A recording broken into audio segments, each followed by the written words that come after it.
on, George. Let's get it home before the frozen stuff thaws. Don't worry about that, Janet.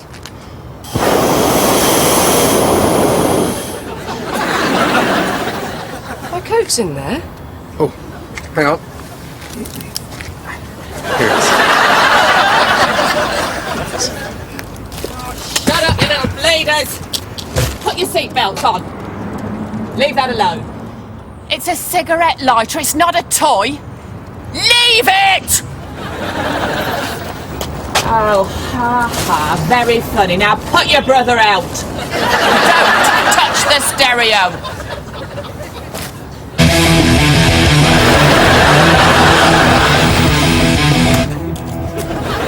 Look like they've a good age. Too old for balls, still too young for prison. Look out! We're gonna run away!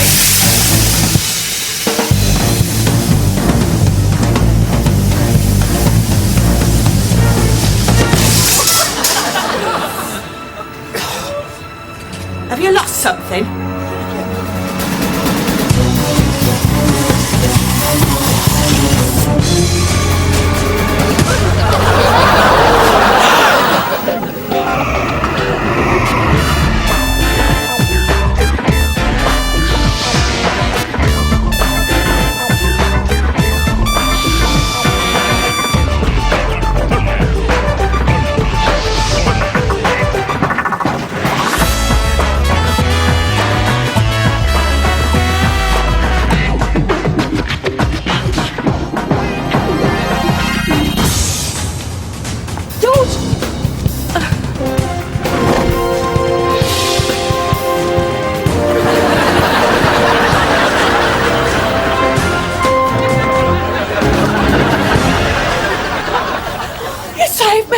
You saved my life.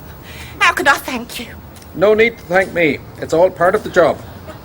Now, I must go and save a Patagonian village from a horde of rampaging wildebeests. Would you rather come round to mine for tea and Battenberg? Come on. Between me and a great giant load of smelly psychotic pigs.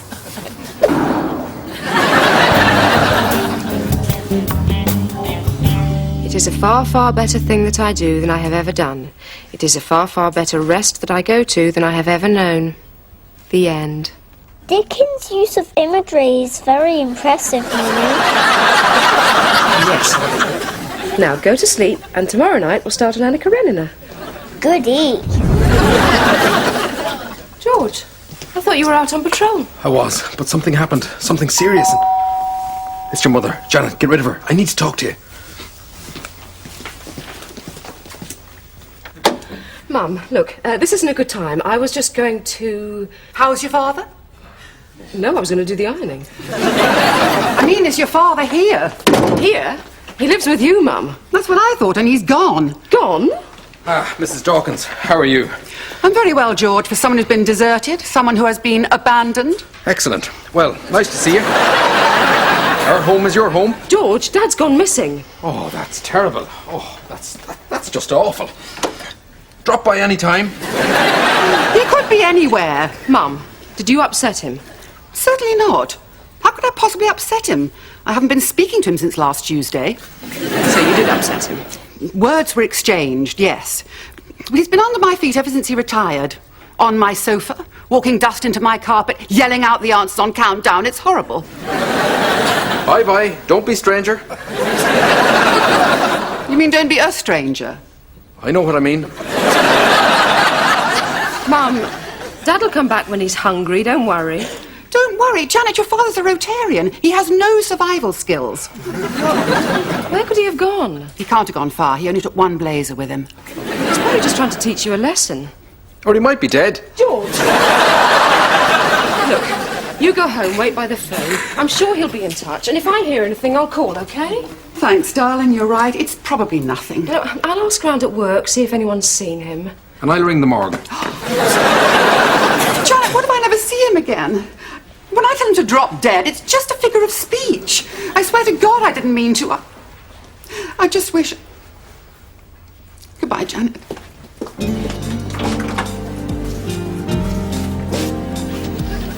Stanley Dawkins, freeze! Oh, crap. Mum's threatening Dad through a locked door and he's shouting about how he should never have married her in the first place. Throwing a tree, it'd be just like Christmas. George, is everything all right? Thermoman is being sued. What? There I was, putting out a fire in London Zoo, extinguishing some yaks, when a fella steps out of the crowd and hands me a writ. But you're a superhero. What kind of greedy, unprincipled monster would sue you? Yeah, he did save me, allegedly. But he grabbed my arm and sprained it, causing trauma, distress, and potential loss of earnings should I ever wish to ski competitively. Therefore, I've sought legal redress. This is a quest for justice, Janet. It's got nothing to do with greed. So how much are you suing him for? 5 million quid. 5 million quid? Don't you think that's a bit much for squeezing your arm slightly too hard? It wasn't just for that. It was for spurning my fondant fancies as well. Oh, come on, Janet. He's a superhero. He must have pots of cash. That's what my lawyer says anyway. Oh, does he? And what kind of unscrupulous shyster would take on a case like this? That would be Nigel Harris, my best friend from university. You're friends with this parasite? Yes. How did you know his nickname? Steady on, Janet. It's not like we're suing you. Yes, old Parasite's made quite a name for himself. Founded this company, Putting on the Ritz. The one that makes those terrible ads encouraging people to sue each other. That man would sue his own mother. He did, very successfully. That's how he got the money to start his firm. Mrs. Raven, I'm ashamed of you. This is all a big con. You weren't wearing that stuff yesterday. I had a relapse overnight. My medical witness advised me to put it on. Your medical... Piers, you wouldn't give evidence against Thermoman. I gave evidence against Nigel's mother. We may be dating, Lemon Lips, but until you do something about this miscarriage of justice and drop this stupid lawsuit, there ain't gonna be no more foot rubs. Is that clear? Good. There you go, cuz. What do you want from me, George? The woman is terrifying. Well, you're going out with her. She's terrifying in a very sexy way. My relationship with Mrs. Raven, it isn't exactly what you'd call conventional. Less Romeo and Juliet and more King Kong versus Godzilla. She's a great girl, but she's willful, headstrong, and is capable of killing a man with a single blow to the head. You're frightened of a woman? I've always been frightened of women. The whole dating thing is scary. The way you take a girl out on a date, and afterwards you gotta decide how long you should wait. 2 days, 3 days before you send the apology note. I've always relied on you for romantic advice. I know, George. Big mistake. My advice was awful. That explains why I wasn't in the room when I lost my virginity.